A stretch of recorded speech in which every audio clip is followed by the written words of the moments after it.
It's fall, in case you haven't noticed. Starbucks and everybody has pumpkin now. So we're gonna make something with pumpkin, and that's gonna be pumpkin cheesecake bars. So let's do it. All right, we've got to start by prepping our pan, and this is my pan butter, and this is just to stick the parchment in here. And we're just gonna put this to the side for now. Now we gotta make the crust. So you're gonna wanna get your cinnamon graham crackers, very important. We need 14 of those sheets, and we're gonna put them in our food processor so they're super fine and they make a beautiful crust.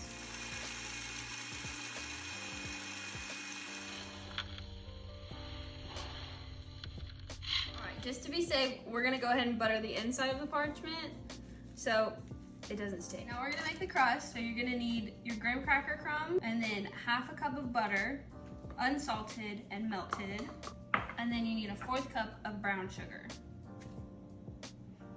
We're gonna mix that up.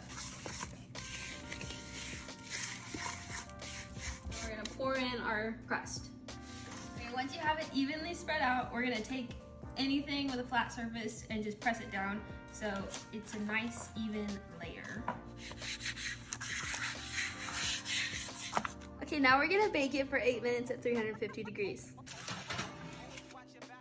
And now is the filling. So we're gonna take all of our cream cheese, which is 4 packets, Philadelphia, okay, we want the good stuff, and then 1.3 cups of white sugar.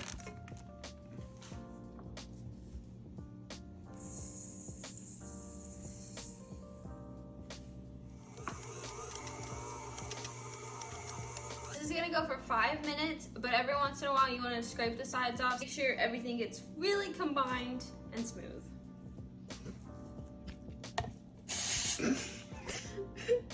Okay. We're gonna scrape it down one more time, let it go for a little bit, and then we're gonna start adding in our eggs. So we have 4 regular eggs, room temp, that is important. And then we have 1 egg yolk that's gonna make it extra creamy. So we're gonna start doing that after I scrape it down.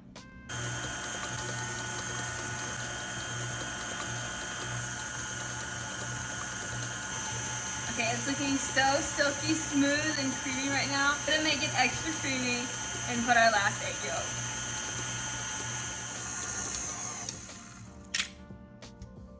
So now that this is done, we're gonna add in our lemon juice and our vanilla extract. We have a tablespoon of each, so I'm gonna go ahead and pour those in. Got a cup of full fat sour cream because you wanna keep it creamy. And now we're gonna blend that up until it's well combined. So this is done, super creamy. Now that we're done mixing, we're gonna put 4.5 cups of this into our pan in a nice even layer, or as even as you can get it.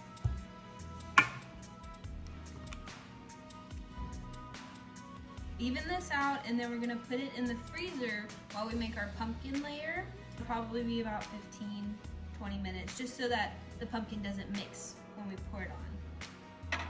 Now it's time for the pumpkin layer. So we have the rest of our plain cheesecake batter, and then we're gonna add in a full can of pumpkin puree, 15 ounces, not the pumpkin pie mix. And then over here we have 2 teaspoons of cinnamon, and then we have a teaspoon of nutmeg, and then half a teaspoon of ground ginger and ground allspice. The recipe does call for ground cloves, but I don't have that, so I'm just switching it for allspice.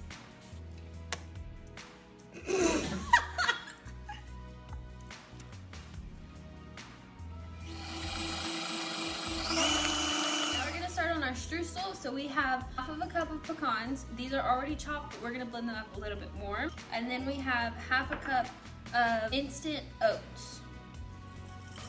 Once they're blended, we're gonna put them in a big bowl, add half a cup of flour, 3/4 of a cup of brown sugar, half a teaspoon of cinnamon. Everything else is from earlier, so we have our nutmeg, our allspice, and ginger, 1/4 of a teaspoon of those. Half a cup of butter cubed up.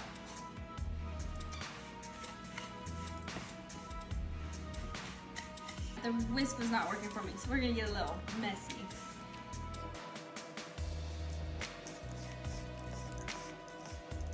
I forgot the vanilla. We're gonna add half a teaspoon and just make it work.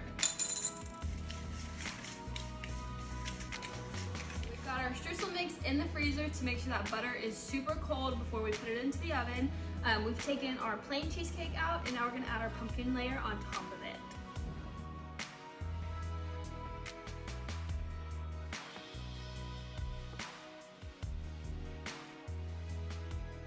Now that our cheesecake is done and layered, we're gonna put it in the oven at 350 degrees Fahrenheit for 30 minutes uncovered. It's been in the oven for 30 minutes, so now we're gonna put our streusel topping evenly across it, and yes, you wanna use all of it because it'll balance out all the sweetness flavors. Let's go ahead and do that, and then we're gonna pop it back in for 40 to 50 minutes. Now remember, when you take it out, you want it to still jiggle in the middle, but be firm on the sides because it'll finish cooking as it cools.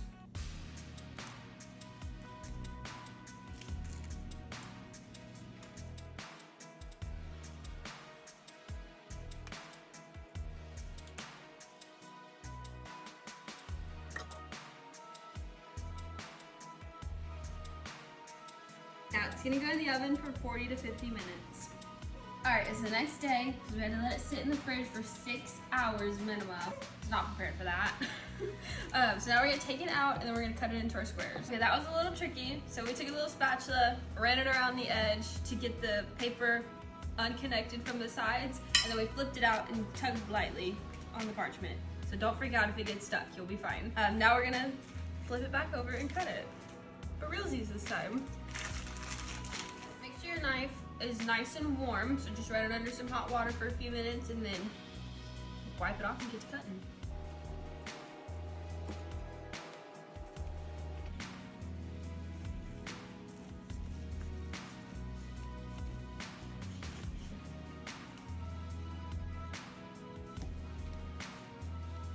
Okay, so we're back day 3 on this because we had to run to the farmer's market to go see my sister. So we didn't have time to try it together, so let's go ahead and do that, and then I'll show you the boxes I made. Wow, look at that.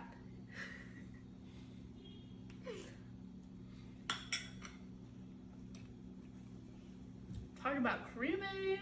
So I obviously want to share these with my friends and my family. So these are the little boxes that I made. I gave one to my sister, and I just want to show you guys. We've got 4 little squares in there.